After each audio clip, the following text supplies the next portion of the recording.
অনেকে মনে করে কার্ড হয়তো ঢুকাইলে টাকা আসবে, আবার একজন 1 লাখ টাকা ইনকাম করবে পরিশ্রম করে, একজন আজারে বসে 20,000 টাকায় বসে থাকবে, ঘরের মধ্যে কাজ করবে না, তাকে আমরা বাসার মধ্যে বসে বসে কার্ড পাঠাবো, এইটাও হবে না। মানুষকে এখন বেকারত্বে উৎসাহিত করছে না? বেকারত্ব উৎসাহিত করছে কিনা? বাসায় বাসায় কার্ড পাঠায় এখন মানুষকে বেকারত্বে উৎসাহিত করা হচ্ছে। উৎপাদনমুখী অর্থনীতির পরিবর্তে একটা ভোগমুখী একটা অর্থনীতিতে বাংলাদেশকে পরিণত করা হচ্ছে। 5 বছরে 1,20,000 কোটি টাকা উৎপাদনের পরিবর্তে শুধু এক ধরনের ভোগ প্রবণ অর্থনীতিতে ব্যয় করা হচ্ছে। নাম দিয়েছে সেটার ফ্যামিলি কার্ড। আপনারা এই কার্ড পাচ্ছেন না? পাচ্ছেন তো? এই কার্ড যখন দেখবেন 1 বান্ডেল হবে, তখন এই বর্ষাকালে বসে কি করবেন? বসে বসে উনু খেলবেন। প্রিয় নোয়াপাড়াবাসী, আমাদেরকে আপনারা একটু সহায়তা করেন। আমরা চাই আপনাদের সহায়তা নিয়ে আমরা যে ভবিষ্যৎ বাংলাদেশের এই দায়িত্বটা আপনাদের সহায়তা নিয়ে আমরা পালন করতে চাই।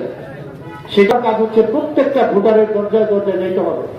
আজকে অত্যন্ত দুঃখ পাচ্ছি, এতগুলা মানুষ, কোন নারী তেমন একটা উল্লেখযোগ্য দৃশ্যমান কোন নারীদের উপস্থিতি নাই। তবে ভোটের আগে নারীদের দাম বেড়ে যায়। ভোটের আগে দেখবেন নারীদেরকে মাগো, খালাগো, বোনগো পায়ে ধরে রান্নাঘরে ঢুকে এরি খেতে নাই না ধান লাগানো শুরু করে দেয়, তাই না? তাই না? আবার ভোটের পরে 5 বছরও দেখা যায় না, গাড়ি থেকেই যাবে না। আর ভোটের আগে কত অভিনয়, রান্নাঘরে ঢুকে গিয়ে গোবর দেওয়া শুরু করে, আলু লাগানো শুরু করে, এরকম আছে না প্রার্থী? কিন্তু ভোটের পরে আর নারীদেরকে সামনে আনে না। ভোটের পরে তখন আবার বিভিন্ন সূত্র তরিকা নিয়ে আসা হয় যে নারীদের এত কথা কি, নারীরা ঘরের মধ্যে বন্দি অবস্থায় থাকবে। আমরা কি এমন বাংলাদেশ চাই? সমাজের 51%-এরও বেশি হচ্ছে নারী।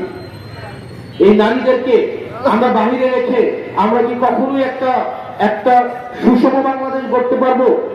এটা কি সম্ভব? সম্ভব? মনে বলি নাই। আমরা কি বলছিলাম তখন?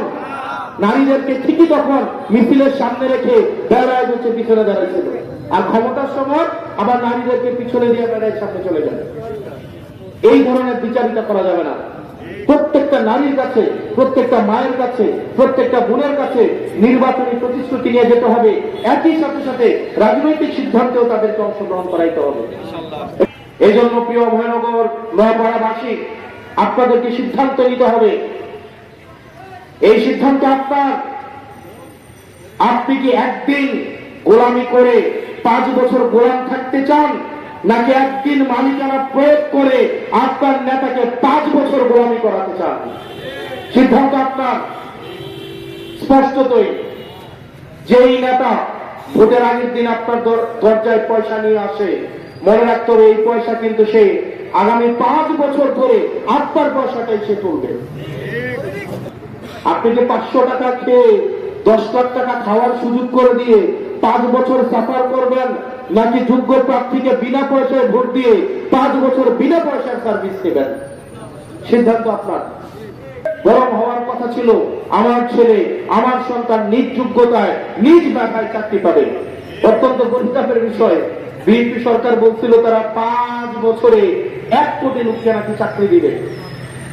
5 বছরে যদি 1 কোটি লোককে চাকরি দেয়, 60 মাসে 1 কোটি, 60 মাসে যদি 1 কোটি হয়, তাহলে প্রতি মাসে অন্তত 1.5 লাখ।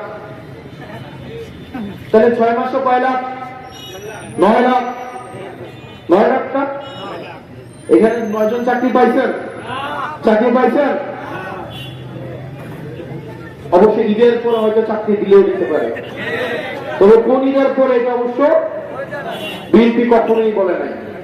যেমন সংসদে দাঁড়িয়ে স্বরাষ্ট্রমন্ত্রী বলেছিলেন ঈদের পরে মাদকের বিরুদ্ধে অভিযান হবে। রোজার ঈদ গেল, কুরবান ঈদ গেল, ঈদের পর আর আসলো না। মাদকের বিরুদ্ধে অভিযান তো দূরে থাক, বরং উনার এলাকা মাদকের সরবরাহ হিসেবে পরিণত হয়েছে। প্রিয়বাসী, বাংলাদেশটা আমাদের, দায়িত্বটা আমাদের নিতে হবে। সিদ্ধান্ত নেন। আমাদের জন্য ভারত নাই, ইংল্যান্ডও নাই, পয়সা নাই যে আমরা পারে আমেরিকা যেতে পারবো। শেষ পর্যন্ত বঙ্গোপসাগর হয়তো যাইতে হবে যদি জনগণের সাথে প্রতারণা করি।